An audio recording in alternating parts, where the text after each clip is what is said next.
Hey everyone, let's dive right into this explainer and demystify India's 2027 census.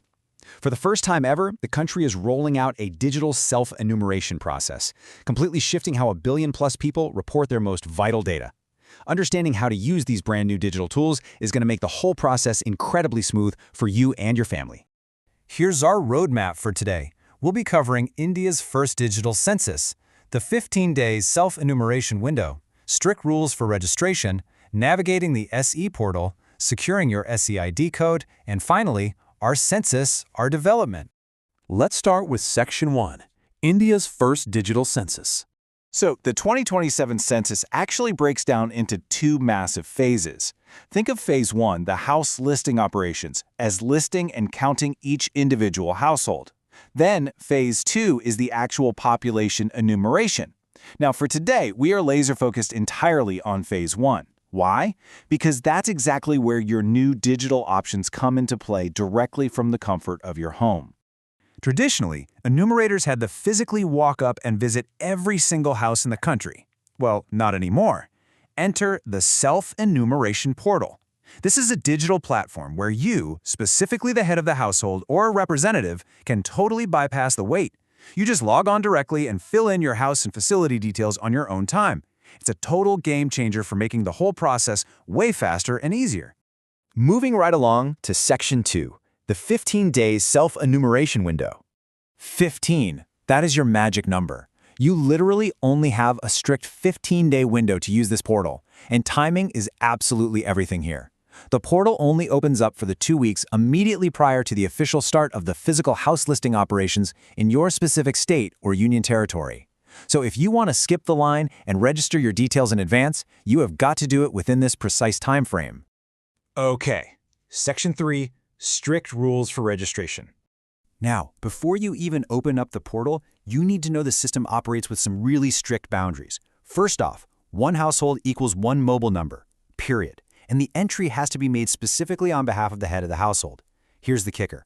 Once a phone number is registered for self-enumeration, the system locks it down permanently. You absolutely cannot use it for another household. Oh, and you really need to make sure you get the head of household's name right on the very first try, because once it's entered, there's no going back to change it. Next up, Section 4, navigating the SE portal. Actually, logging in is super straightforward. It feels just like any standard secure government portal. You open the site, pick your state or union territory, and clear the CAPTCHA. Next, you just enter the head of the household's name and mobile number. Pick your preferred language, and then boom, verify your identity with a secure OTP sent straight to your phone. Once you're in, it's time for the geographical mapping. You select your district and the nearest landmark, and a digital map pops up. Now, your absolute most critical step here is dragging and dropping that little map marker to pin your exact house location. Once you save that, you're immediately taken to the actual house listing operations questionnaire, and thankfully it's full of straightforward, option-based questions.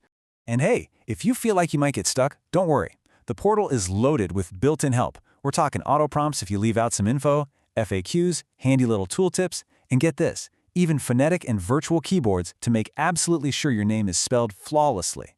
You just review everything, hit save, and you're ready for the final submit. Which brings us to Section 5, securing your SEID code. Upon final submission, you hit the finish line and you'll instantly receive your 11-digit self-enumeration ID, or SEID. Now this code will always start with the letter H. You'll see it displayed super prominently right there on your screen, and you'll also get it delivered straight to your phone via SMS. This is where the digital and physical worlds actually meet. You've got to keep this 11-digit SEID code safe. Why? Because eventually, when a designated enumerator does knock on your door during the physical operations phase, your only job is to hand them this exact code. It's basically your ultimate proof that your work is already done. Finally, let's wrap up with Section 6, our census, our development. When you zoom out, this entire process boils down to one incredibly powerful idea. Hamari Jangana Hamara Vikas, which translates to our census, our development. Extending your cooperation here isn't just about clearing out some digital paperwork.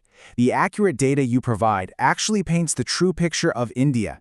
It literally forms the foundation for the entire nation's future development and infrastructure. So, If filling out a simple digital form directly shapes the infrastructure and development of an entire nation, the only real question left is, how quickly will you secure your SEID code when your 15-day window opens? Keep an eye out for your local state announcements and get ready to be counted.